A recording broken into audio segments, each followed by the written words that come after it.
خدا باپ، خدا بیٹے، خدا روح القدس کے نام میں آمین۔ سلام، گڈ مارننگ۔ آج میرے اور میرے خاندان کے لیے نہایت ہی مبارک دن ہے کہ ہم خداوند کی اس نہایت خوبصورت کلیسیا میں صبح کی یہ قربانی آپ کے ساتھ مل کر چڑھا رہے ہیں۔ اس کے لیے میں سارا جلال اپنے خداوند کے نام کو دینا چاہوں گا۔ لگ بھگ 6 سال کے بعد میں آپ کے درمیان آیا ہوں، لیکن میرا ایمان ہے کہ یہ خداوند کا ٹھہرایا ہوا وقت ہے اور آج وہ مجھے آپ کے درمیان لے کر آیا ہے۔ میں اپنے بزرگ پادری ضیاء پال صاحب کا، آپ کے تمام لیڈرشپ کا، آپ سب کا نہایت شکر گزار ہوں آپ کی ساری محبت کے لیے، اور خداوند سے آپ کے لیے بہت بڑی برکت چاہتا ہوں۔ آئیے اب ہم خداوند کے کلام کی طرف چلتے ہیں۔ ایک تخمینے کے مطابق دنیا میں تقریباً 4000 سے زیادہ مذاہب ہیں۔ 4000، کوئی 4200، 4300 کے قریب رجسٹرڈ مذاہب ہیں اس دنیا میں، لیکن ان کی میں ایک بہت ہی براڈ کلاسیفیکیشن کرتا ہوں۔ ایک طرف بائبلی مذہب ہے، دیکھیں میں نہ یہودیت کہہ رہا ہوں نہ مسیحیت کہہ رہا ہوں، وہ مذہب جو بائبل پر بیس کرتا ہے ایک طرف آپ اس کو رکھ لیں، اور باقی جتنے بھی مذاہب ہیں ان کو آپ دوسری طرف رکھ لیں۔ آپ کہیں گے کہ آپ نے کس طرح سے یہ بندر بانٹ کی ہے؟ دنیا میں صرف ایک مذہب ہے جو بائبلی مذہب ہے، جو خدا کو جلال دینے والا ہے۔ باقی سب کے سب مذاہب انسان کو جلال دیتے ہیں، اور اس تفریق کے بارے میں ہی آج ہم بات کریں گے۔ میرے ساتھ دیکھیے گا ہمارے خداوند یسوع مسیح کی انجیل جو مقدس لوکا کی معرفت لکھی گئی، اس کا 7واں باب اور اس کی پہلی 10 آیات۔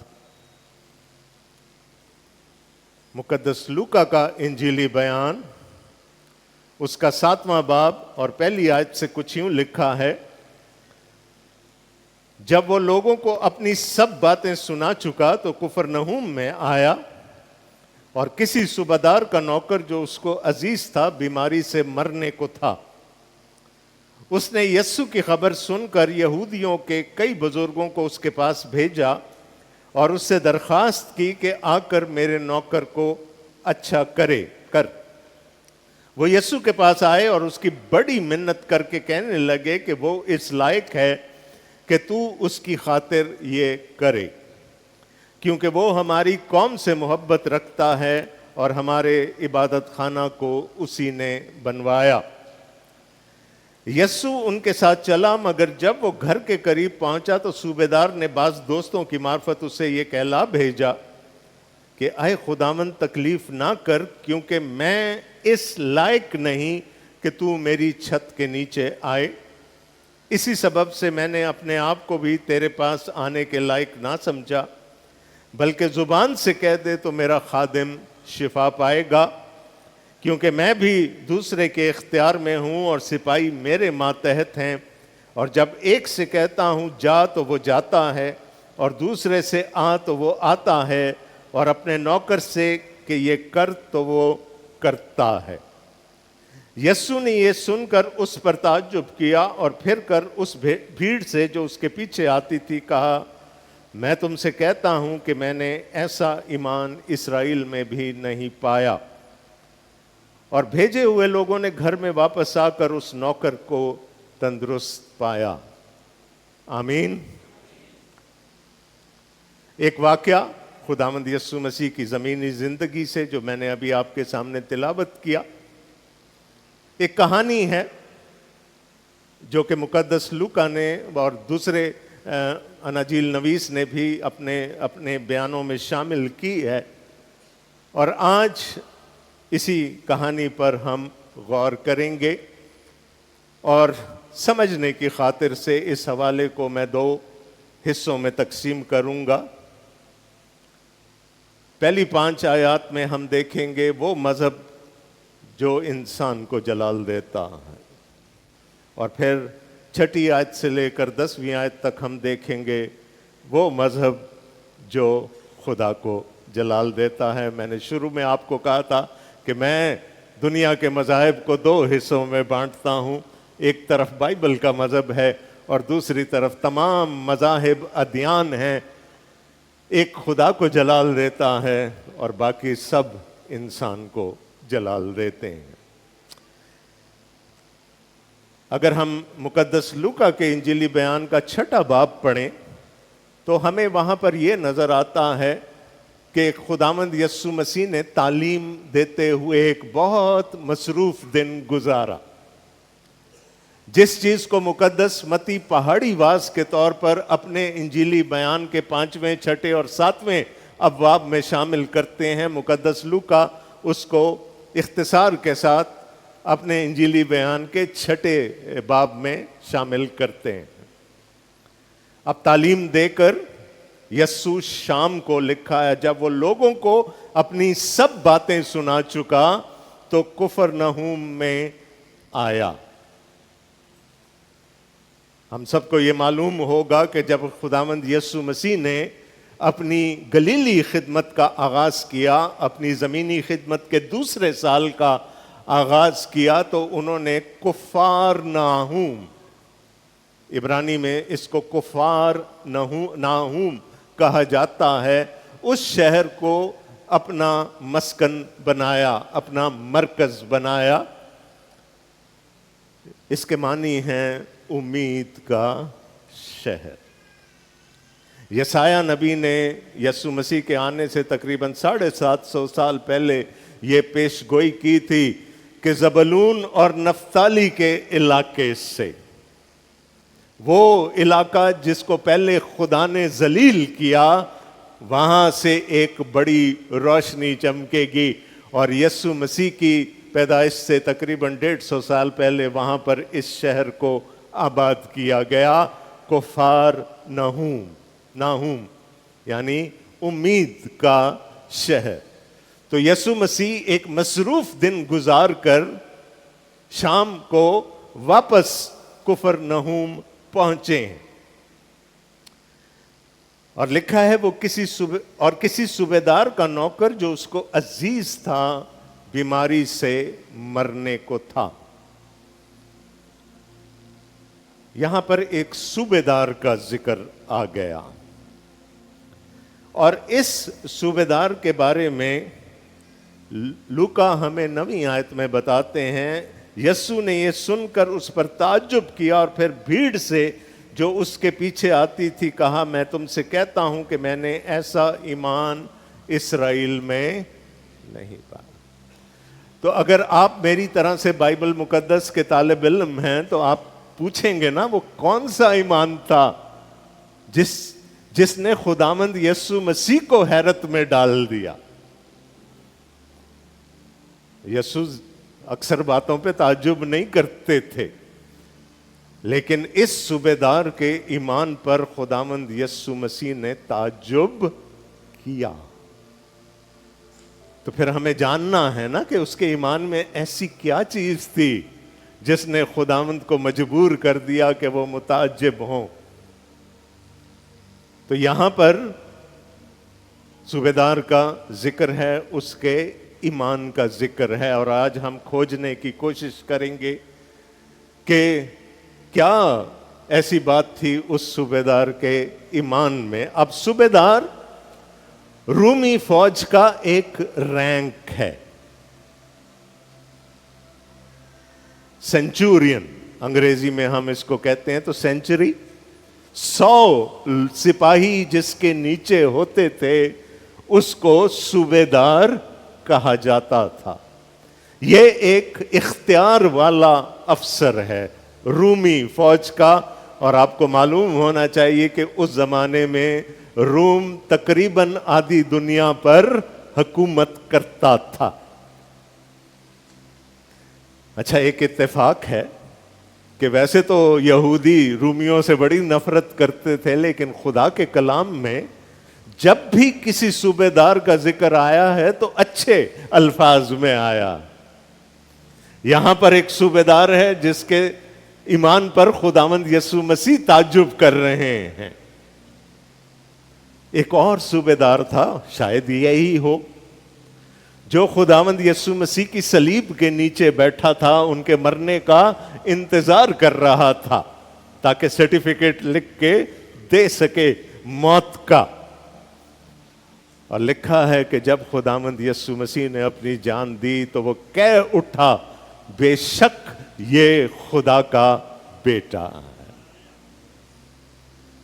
پھر جب ہم اعمال کی کتاب میں جاتے ہیں تو ایک اور صوبے دار سے ہماری ملاقات ہو جاتی ہے جو خدا ترس بھی تھا اور خیرات بھی کیا کرتا تھا، جو کہ پطرس کے کلام سنانے سے وہ اور اس کا گھرانہ کلیسیا میں شامل ہو گئے، جس کا نام کرنیلیس تھا.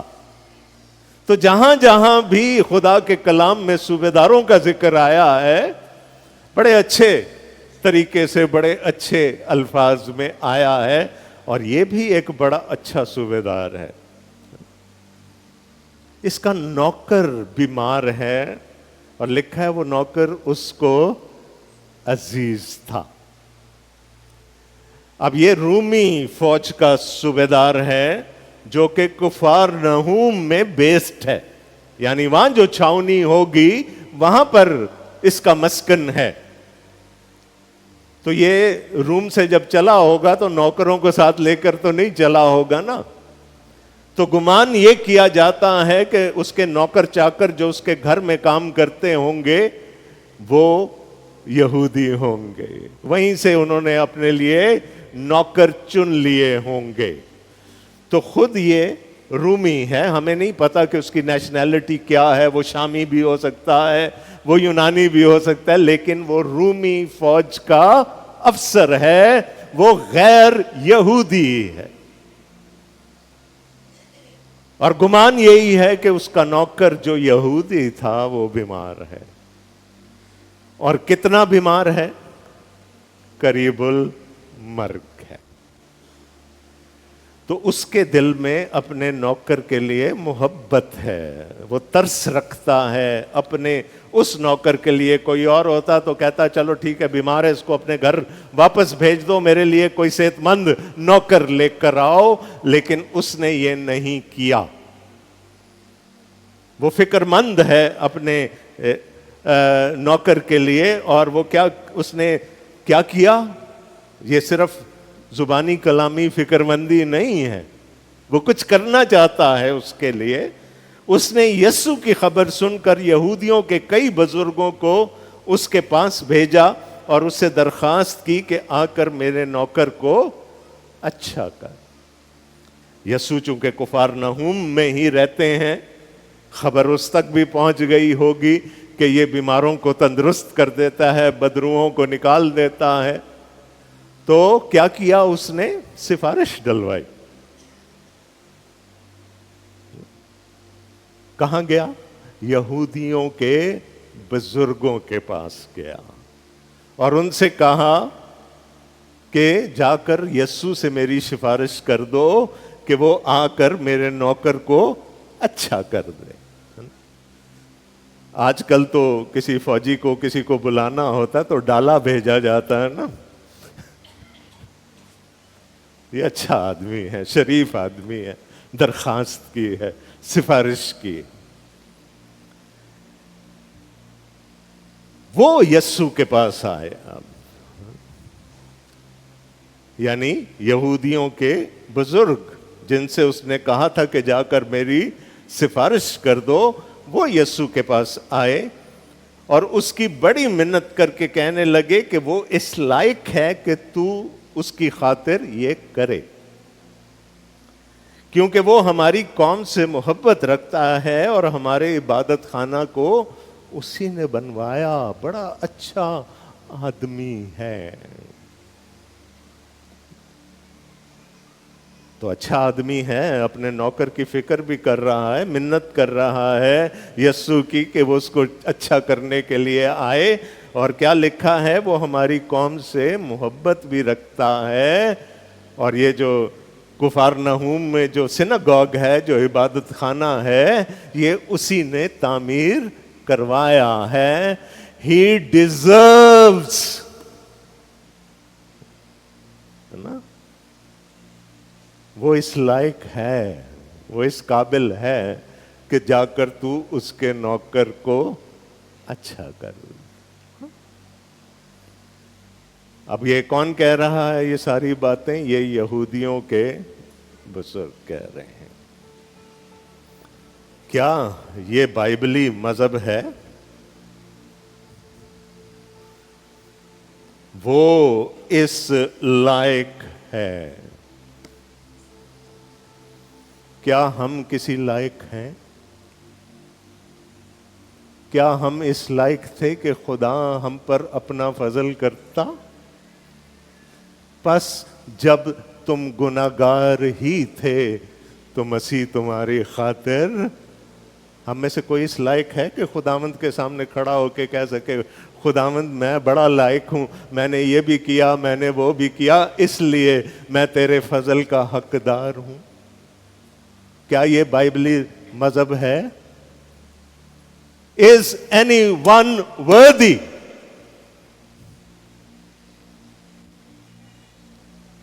افسوس کے ساتھ کہنا پڑتا ہے کہ ایسا نہیں ہے. بائبل مقدس کیا کہتی ہے؟ حبقوق نبی کے صحیفے میں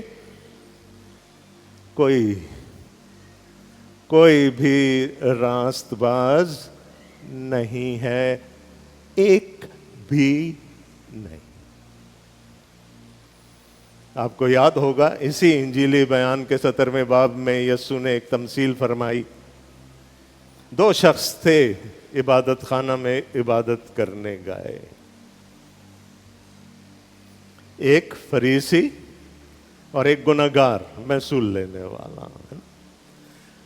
فریسی نے وہاں سب کے سامنے کھڑا ہو کر اپنا اشتہار دینا شروع کر دیا. اے خدا میرے ول ویکھ، جی ادھر ویکھ ذرا، میں کیا کرتا ہوں، میں دعا کرتا ہوں، میں روزے رکھتا ہوں، میں خیرات دیتا ہوں، میں نے کبھی زنا نہیں کیا، اور میں اس سے بہتر ہوں اس گناہگار سے. اب تو بھی نہیں روک سکتا مجھے اپنی بادشاہی میں آنے سے. سارے کرائیٹیریا میں نے پورے کر دیے. یہ تھا فقیوں، فریسیوں، یہودیوں کا بگڑا ہوا مذہب، جو اپنا اشتہار دے کر خدا کو چیلنج کر رہا ہے کہ اب تو بھی نہیں روک سکتا مجھے اپنی بادشاہی میں آنے سے. دوسری طرف کون ہے؟ محصول آنکھیں نہیں اٹھا رہا آسمان کی طرف، چھاتی پیٹ رہا، میں گناہگار، مجھ پر رحم. کیا کہا خداوند یسوع مسیح نے؟ کون وہاں سے راست باز ٹھہر کے گیا؟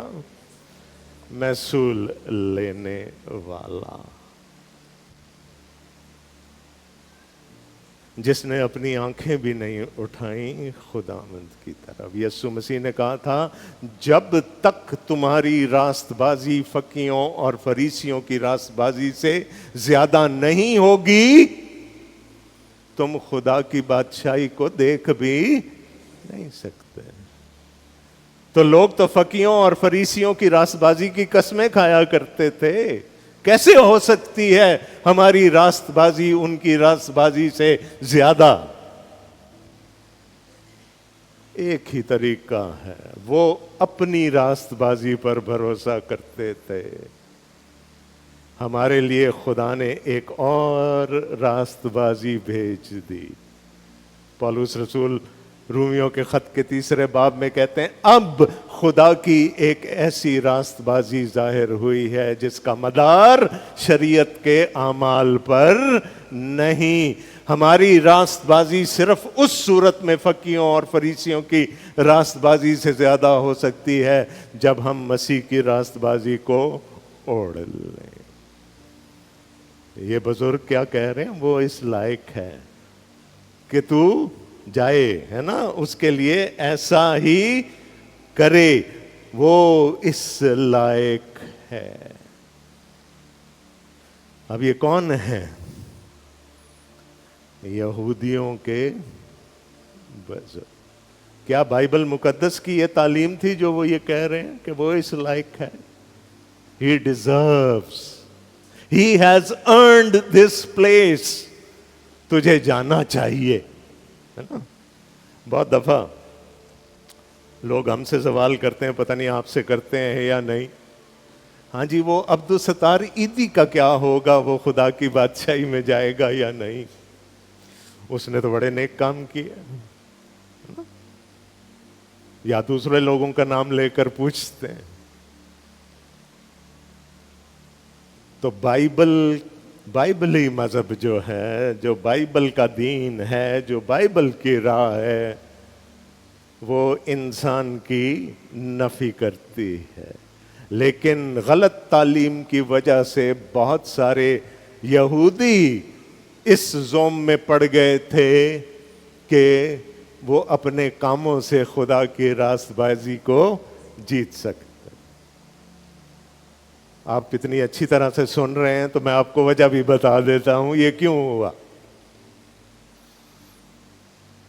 بابل کی اسیری میں جانے سے پہلے تک خدا کی ہیکل موجود تھی، وہاں پر عہد کا صندوق بھی تھا، خدا کی حضوری تھی۔ اگر کوئی گناہ کرتا تھا تو وہ ایک جانور لے کر کاہن کے پاس جاتا تھا، اس جانور کو قربان کیا جاتا تھا اور ان کے گناہ معاف کر دیے جاتے۔ لیکن جب بابل کی اسیری میں گئے تو کیا ہوا؟ اب ہیکل بھی نہیں ہے، خدا کے عہد کا صندوق بھی نہیں ہے، خدا کی حضوری بھی نہیں ہے۔ تو کیا کہتے ہیں؟ ہم بابل کی ندیوں پر بیٹھ کر روئے، حمد کرنا چھوڑ دی، ستارے بربتیں ٹانگ دیں درختوں پر۔ ہمیں اسیر بنانے والے کہتے ہیں خداوند کا کوئی گیت تو گاؤ، ہم کیسے گائیں؟ اب یہ حالت ہو گئی ہے۔ تو انہوں نے کہا کہ اب گناہ سے بچنے کا کیا طریقہ ہے؟ تو پھر بزرگ بیٹھے، انہوں نے ایک اور تالمود لکھی جس کا نام بابلی تالمود ہے، اور پھر انہوں نے لکھنا شروع کر دیا کہ یہ کام کریں گے تو ہم خدا کی راست بازی، خدا کی نجات حاصل کر سکتے ہیں۔ بابل سے آئے تو وہ تالمود ساتھ لے کر آ گئے اور پھر اسی پر عمل پیرا ہو گئے اور یہ سمجھنا شروع کر دیا کہ ہمارے اعمال ہمیں نجات دلا سکتے۔ تو یہ وہ مذہب ہے، بگڑا ہوا یہودی مذہب، جو انسان کو جلال دے رہا ہے کہ انسان اچھے کام کرے گا تو نجات پالے گا۔ اب آئیے اس مذہب کی طرف توجہ کرتے ہیں جو کہ خدا کو جلال دینے والا۔ یسوع ان کے ساتھ چلا، 6 آیت میں لکھا ہے نا۔ یسوع نے تصحیح کرنے کی کوشش نہیں کی، انہوں نے سفارش کی، یسوع ان کے ساتھ چل پڑے۔ جب وہ گھر کے قریب پہنچا تو صوبیدار نے بعض دوستوں کی معرفت اسے یہ کہلا بھیجا، اے خداوند تکلیف نہ کر، کیونکہ میں اس لائق نہیں کہ تو میری چھت کے نیچے آئے۔ یسوع کا کسی کی چھت کے نیچے آ جانے کا مطلب کیا ہے؟ کہ میں اس لائق نہیں کہ میں تیری نجات میں شامل ہو سکوں۔ وہ کیا کہہ رہے تھے؟ وہ اس لائق ہے۔ وہ اپنے منہ سے کیا کہہ رہا ہے؟ اور خود بھی نہیں آیا، دوستوں کو بھیجا، اس کو کہا نا خداوند تو جدھر ہے رک جا، میں اس لائق نہیں کہ مجھ پر تیرا فضل ہو، میں اس لائق نہیں کہ تو میری چھت کے نیچے آئے، میں گناہگار ہوں، میں غیر قوم والا ہوں۔ اسی سبب سے میں نے اپنے آپ کو بھی تیرے پاس آنے کے لائق نہ سمجھا۔ انہوں نے کیا کہا تھا؟ وہ اس لائق ہے۔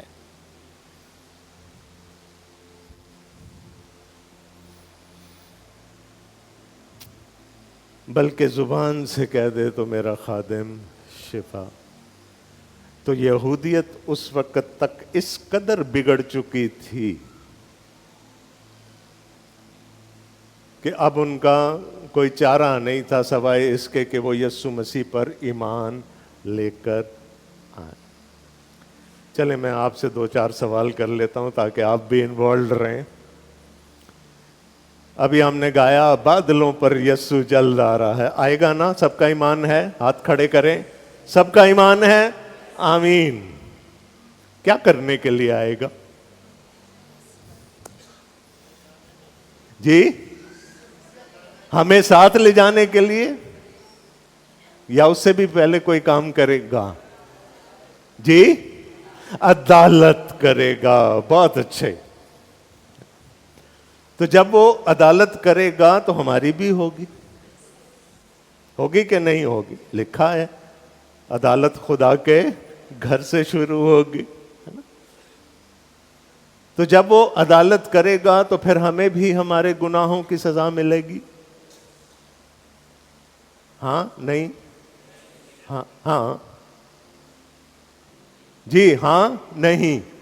ہاں بہت سارے لوگ کہہ رہے ہیں ہاں، کچھ ہلکی سی ایک آواز نہیں کی میرے پاس آئی۔ ہمیں بھی ہمارے گناہوں کی سزا ملے گی۔ اب مجھے یہ بتائیں کہ پھر ہم میں اور وہ جو باہر ہیں لوگ، ان میں کیا فرق ہے؟ وہ بھی تو یہی کہتے ہیں نا کہ ہم ان کو ان کے گناہوں کی سزا ملے گی، اور آج آپ نے بھی کہہ دیا کہ ہمیں ہمارے گناہوں کی سزا ملے گی۔ تو پھر فرق کیا؟ آئے شامل ہو جاتے ہیں انہی کے ساتھ۔ فرق کیا؟ چلیں ایک اور سوال کر لیتا ہوں۔ یسوع مسیح ایسا اور کیا کر سکتا تھا کہ مجھے میرے گناہوں کی سزا نہ ملے؟ کچھ رہ گیا تھا پیچھے؟ نکالیں رومیوں کا خط 8واں باب اور پہلی آیت، سب نکالیں گے۔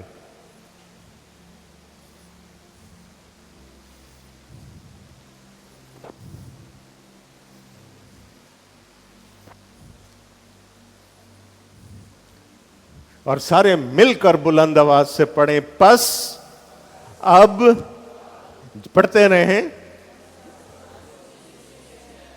ان پر۔ تو آپ کو یہ خیال کیسے آ گیا کہ آپ کو آپ کے گناہوں کی سزا ملے گی؟ ایک دفعہ پھر کہیں، پس اب جو مسیح یسوع میں ہیں ان پر۔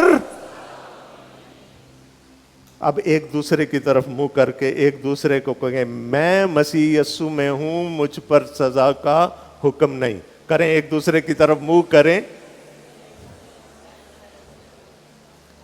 آج جو خیال صبح لے کر آپ چرچ میں آئے تھے اس کو یہیں چھوڑ کر جانا ہے، اس کو ساتھ نہیں لے کر جانا۔ بگڑ گئی نا مسیحت بھی۔ اگر میں یہ سوچتا ہوں کہ مجھے بھی میرے گناہوں کی سزا ملے گی تو مسیح نے خواہ میں صلیب پر اپنی جان دی۔ یہ کہاں سے آیا ہے یہ خیال ہمارے پاس؟ جب ایک چھوٹی سی اقلیت ایک بہت بڑی اکثریت میں رہتی ہے نا، رات کو 2 کیبل ایک دوسرے کے ساتھ رکھ دیں. میں اون کی بات نہیں کر رہا, اون تو میری بہنیں جو کبھی سویٹریں بنا کرتی تھی وہ جانتی ہیں, آج کل کے بچے اون سے واقف نہیں ہیں. 2 کیبل رکھ دیں ایک دوسرے کے ساتھ, بالکل, ہے نا. صبح اٹھ کے کیا ہوگا, کیا دیکھیں گے, آپس میں گتھم گتھا ہوئے ہیں. اس کو کہتے ہیں سنکریٹزم, جہاں ایک مذہب کے خیالات دوسرے مذہب میں سرایت کر جاتے ہیں. تو آج کیا ایمان واپس لے کر جانا ہے, کیا عقیدہ واپس لے کر جانا ہے. بس اب جو مسیح یسوع میں ہیں ان پر سزا کا حکم نہیں. ٹھیک ہے. تو یہی کچھ ہوا تھا یہودیوں کے مذہب کے ساتھ بھی. اور میں کہہ رہا ہوں, ہم بے شک گالیں بادلوں پر یسوع جلد آ رہا ہے, اس ایمان کے ساتھ ہم اس کے ساتھ واپس نہیں جائیں گے کہ مجھے میرے گناہوں کی. ہاں, آپ مجھ سے یہ سوال کر سکتے ہیں, that would be $100 million question, کہ جب سزا نہیں ملنی تو پھر عدالت کاہے کی. تو پولس رسول کرنتھیوں کے دوسرے خط میں کہتے ہیں ہماری عدالت ہوگی لیکن صحرا پانے کے لیے, انعام کے لیے, خدا کی بادشاہی میں داخل ہو کر وہاں پر درجات پانے کے لیے. عدالت ضرور ہوگی, لیکن دنیا کی عدالت میں اور ایمانداروں کی عدالت میں فرق ہے. میں سوچ رہا تھا آج میں آدھے گھنٹے میں ختم کر دوں گا, لیکن چونکہ باتیں ادھر ادھر چلی گئی ہیں تو مجھے معاف کیجیے گا. تو بزرگوں کا ایمان کیا ہے, وہ اس لائق ہے, which is totally non-biblical.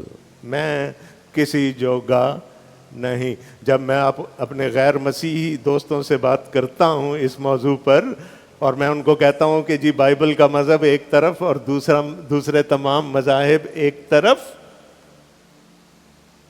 تو وہ کہتے ہیں کیسے. تو میں کہتا ہوں اچھا جب تمہاری عدالت ہوگی تو کیسے جواب دو گے. وہ کہتے ہیں جی ہم اللہ کو بتائیں گے میں نے یہ کیا, میں نے وہ کیا, میں نے وہ کیا, میں نے وہ کیا. میں نے کہا میں سے کہانی شروع ہوگی, میں پھر ختم ہو جائے گی, تو جلال کس کو ملے گا, میں کو.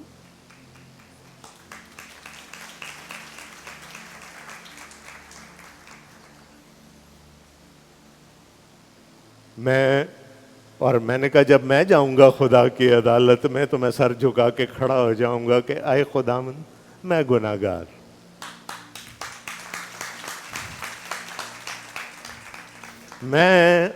تو قادر خدا ہے, میں اپنے آپ کو تیرے رحم کے حوالے کرتا ہوں, ادھر بھیج ادھر بھیج, جدھر بھی بھیجنا یہ تیری مرضی ہے.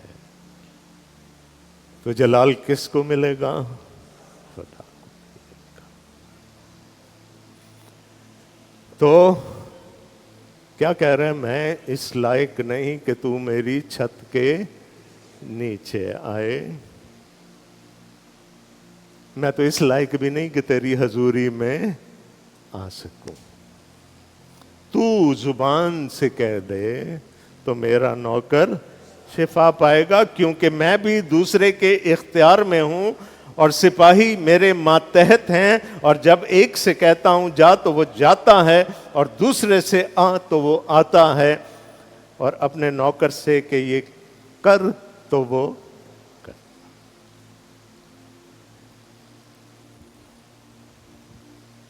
اختیار والا افسر ہے. اور جب ایک بادشاہت ہوتی ہے تو ایک سرکاری افسر کے پاس کس کا اختیار ہوتا ہے, کس کا اختیار ہوتا ہے ایک سرکاری افسر کے پاس, بادشاہ کا. یعنی اگر وہ کہہ رہے ہیں اگر میں کسی کو حکم دوں اور وہ نہ مانے تو وہ ایسا ہی ہوگا کہ اس نے کیسر کا حکم نہیں مانا وہ غدار کہلائے گا. میرے پاس جو اختیار ہے وہ کس کا دیا ہوا ہے؟ کیسر کا. لیکن مجھے نظر آ گیا ہے کہ تیرے پاس تیرے باپ کا اختیار ہے. تو یہیں سے کھڑا ہو کر کہہ دے گا تو میرا نوکر شفا پا جائے گا. تو جس نے یسوع کو رد کر دیا اس نے باپ کو رد کر دیا. کوئی میرے وسیلے کے بغیر باپ تک نہیں پہنچ سکتا.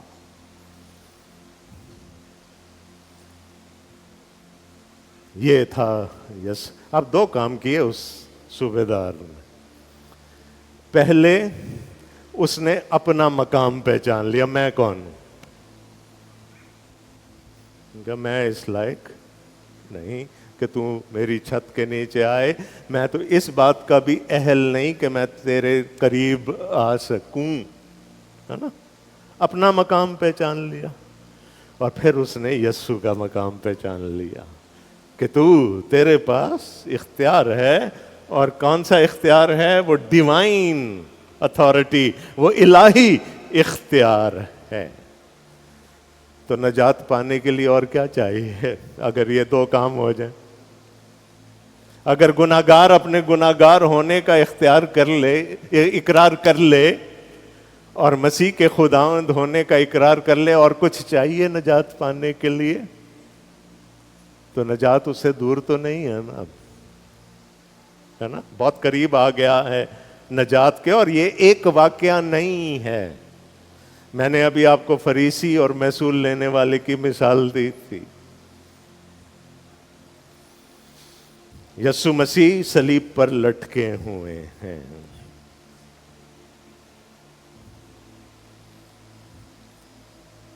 یسوع مسیح صلیب پر لٹکے ہوئے ہیں. دو اور غدار, سلطنت روم کے غداروں کو ان کے ساتھ پھانسی دی گئی ہے. ایک دائیں ہے, ایک بائیں ہے. ایک ٹھٹھا کر رہا ہے خداوند یسوع مسیح پر کہ اگر تو واقعی ہی خدا کا بیٹا ہے تو پھر اپنے آپ کو بھی بچا اور ہمیں بھی بچا. دوسرا کہتا ہے چپ ہو جا, چپ ہو جا. ہم تو اپنے کیے کی سزا پا رہے ہیں. اپنے گناہگار ہونے کا اقرار کر لیا, لیکن یہ تو بے گناہ ہے. یسوع کے بے گناہ ہونے کا بھی انعام کیا ملا؟ تو آج ہی میرے ساتھ فردوس میں ہوگا. وہ میں سن رہا تھا, ایک پاسٹر ہیں ایلسٹر بیگ, وہ کہنے لگے کہ میں چاہوں گا کہ میں اس غدار سے, اس ڈاکو سے ملوں کبھی, اور میں اس سے پوچھوں کہ تو کیسے پہنچ گیا خدا کی بادشاہی میں. تو اپنے ساتھی کے ساتھ مل کر یسوع کو ٹھٹھوں میں اڑا رہا تھا, تو کیسے پہنچ گیا؟ اور پھر وہ کہتے ہیں کہ جب وہ گیا ہوگا نا بادشاہی کے دروازے پر, تو فرشتے نے اس سے پوچھا ہوگا کتوں ہاں جی کیا کرنے آیا ہے ادھر؟ اس نے کہا مجھے نہیں پتا میں کیا کرنے آیا ہوں یہاں. اچھا کوئی اچھے کام کیے؟ نہیں, میں نے کبھی زندگی میں کوئی اچھا کام. انہوں نے کہا وہ فرشتہ کنفیوز ہو گیا, وہ اپنے سپروائزر فرشتے کو لے آیا, اور اس سپروائزر فرشتے نے کہا کہ are you clear on the doctrine of the justification by faith? اس نے کہا وہ کیا ہوتا ہے؟ وہ کیا ہوتا ہے؟ اس نے کہا اچھا پھر آتھینٹسٹی آف اسکرپچرز پر ایمان رکھتا ہے تو؟ انہوں نے کہا مجھے نہیں پتا. انہوں نے کہا پھر تو ادھر آیا کیسے؟ انہوں نے کہا مجھے کچھ نہیں پتا, وہ جو بیچ والی صلیب پر لٹکا ہوا شخص تھا، اس نے کہا کہ میں آ سکتا ہوں.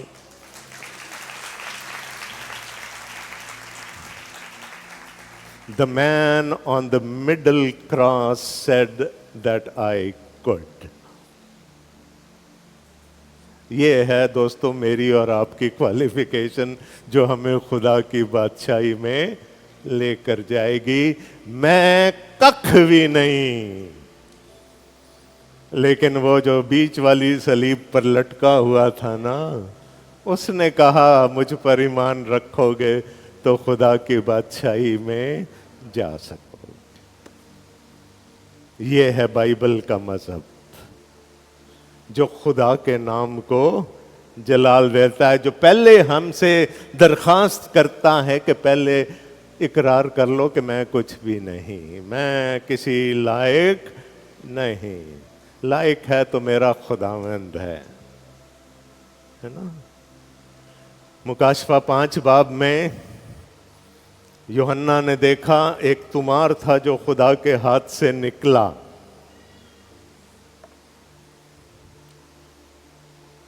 اور ایک فرشتے نے بلند آواز سے کہا کہ آسمان پر، آسمان کے نیچے، زمین اور زمین کے نیچے کوئی ایسا شخص نہیں ہے جو اس تمار کو لے، اس قابل نہیں ہے کہ وہ اس تمار کو لے اور اس کی مہریں کھولے. یوحنا کہتا ہے میں ماتم کرنے لگا، میں زار زار رونے لگا کہ ہن ساڈا کی بنے گا. کہا پھر بزرگوں میں سے ایک اٹھا، اس نے کہا نہیں، یہودا کے قبیلے کا ببر وہ اس قابل ہے، اس لائق ہے. ہی از وردی کہ وہ اس تمار کو لے اور اس کی مہروں کو. تو دوستو میں اور آپ لائق نہیں. کون لائق ہے؟ میں، ہمارا خدا. تو پھر یسوع کو تعجب ہونا تھا نا، ہونا تھا کہ نہیں ہونا تھا؟ غیر قوم والا صحیح ایمان پر پہنچ گیا، اور جو قوم والے تھے وہ کیا کہہ رہے ہیں؟ وہ اس لائق ہے. تو یسوع نے تعجب کیا. اور یہ اکلوتا واقعہ نہیں ہے اناجیلی بیانات میں. بڑی اختصار کے ساتھ ایک اور واقعہ آپ کی خدمت میں پیش کرتا ہوں، پھر ہم اس کو ختم کریں گے. یسوع سور اور سیدا کے علاقے میں گئے خدمت کرنے کے لیے. فنیکے کا علاقہ، فنیشیا، غیر قوموں کا علاقہ. جا رہے ہیں راستے پر اپنے شاگردوں کے ساتھ، پیچھے سے ایک سور فنیکی عورت کی آواز آئی، اے ابن داؤد میری بیٹی پر رحم کر. یسوع ٹھٹک گئے، مڑے. یہ کون ہے؟ غیر قوم کی عورت ہے، کنانی ہے. لقب کیا استعمال کیا یسوع کے لیے؟ ابن داؤد. دوستو مسیحائی لقب ہے، یہ مسیح کے لیے استعمال ہوا. کنانی عورت، ابن داؤد. تو یسوع نے کہا ٹھہرو، پھر میں تھوڑا سا اور اس کا امتحان لے لوں. اس کے بعد جو یسوع نے کہا وہ ہمیں تھوڑا سخت لگتا ہے، لیکن وہ سخت نہیں ہے، کیونکہ یسوع اس کے نالج کو ٹیسٹ کر رہے ہیں کہ کتنا جانتی ہے یہ خدا کے کلام کے بارے میں. اس نے کہا لڑکوں کی روٹی لے کر کتوں کو ڈال دینا روا نہیں. یسوع کسی بھی طرح سے اس کی تضحیق نہیں کر رہے تھے نا، اس کی بےزتی نہیں کر رہے. صرف ایک سوال پوچھا ہے کہ میں دیکھوں تو صحیح کہ وہ کلام کو کتنا جانتی ہے. اس نے مجھے ابن داؤد کہا ہے. اس نے کہا میں جانتی ہوں خداوند، میں جانتی ہوں پہلا حق خدا کی چنی ہوئی قوم کا ہے، یہودیوں کا ہے، میں جانتی ہوں. ان کی میز سے ٹکڑا بھی گرے گا تو ہمارے لیے وہ کافی. واو. یسوع نے پھر تعجب کیا کہ ایک سور فنیکی ہوتے ہوئے کلام کی اس گہرائی کو جانتی ہے. کیا کہا یسوع نے؟ کس وجہ سے؟ اس کلام کے وسیلے سے تیری بیٹی نے شفا پائی. جو غیر قوم ہوتے ہوئے تو کلام کے بارے میں اتنا علم رکھتی ہے، اس وجہ سے تیری بیٹی نے شفا پائی. تو یسوع نے کیا کہا؟ یسوع نے یہ سن کر اس پر تعجب کیا اور پھر کر اس بھیڑ سے جو اس کے پیچھے آتی تھی کہا، میں تم سے کہتا ہوں کہ میں نے ایسا ایمان اسرائیل میں بھی نہیں پایا. یہاں سے ہم نے بات شروع کی تھی، اور مقدس متی اس سے آگے بھی کچھ لکھتے ہیں. وہ کہتے ہیں بطیرے پورب اور پچھم سے آ کر ابراہم اور اسحاق اور یعقوب کے ساتھ خدا کی بادشاہی کی ضیافت میں شریک ہوں گے، اور بادشاہی کے فرزند باہر پھینکے جائیں گے جہاں پر رونا اور دانت پیسنا ہوگا. تو اگر آج ہم کلیسیا میں بیٹھے ہیں اور یہ سوچ رہے ہیں کہ ہمیں اپنے گناہوں کی سزا ملے گی، تو پھر شاید ہمارا انجام بھی وہی ہوگا. چرچ میں آنا، حاضری لگوانا، چندہ دینا، حمد کرنا، یہ کافی نہیں ہے. جو بنیاد ہے، ڈاکٹرن ہے، عقیدہ ہے، اس کا صحیح ہونا بھی ضروری ہے. وہ نصیحت کر رہا ہوں آپ کو جو پولس نے اپنے بیٹے تموتھیوس کو کی تھی. وہ کہتا ہے اپنی اور اپنے کلام کی خبرداری کر. اپنی اور اپنے کلام کی خبرداری کر. ہوشیاری، چوکنا رہ، ڈنڈا لے کر بیٹھ جا کہ تیرے کلام میں کوئی اور ادھر ادھر سے چیز شامل نہ ہونے. تو آج وقت ہے کہ ہم اپنے اپنے عقائد کو ایک دفعہ پھر جانچ لیں. کہیں بنیاد، کہیں کوئی عقیدہ تو نہیں ہل گیا، اور اگر ہل گیا ہے تو اس کو صحیح کرنے کی ضرورت ہے. یہ مجھ جیسے لوگوں کی بھی ذمہ داری جو خداوند کا کلام اپنے ہاتھ میں لے کر جاتے ہیں جگہ بجگہ کہ ہم یہ تصحیح کراتے رہیں. لیکن آج کون سی بات لے کر جانی ہے جی؟ بس جو مسیح یسوع میں ہیں ان پر سزا کا حکم نہیں. خداوند آپ سب کو بڑی برکت دے. آمین.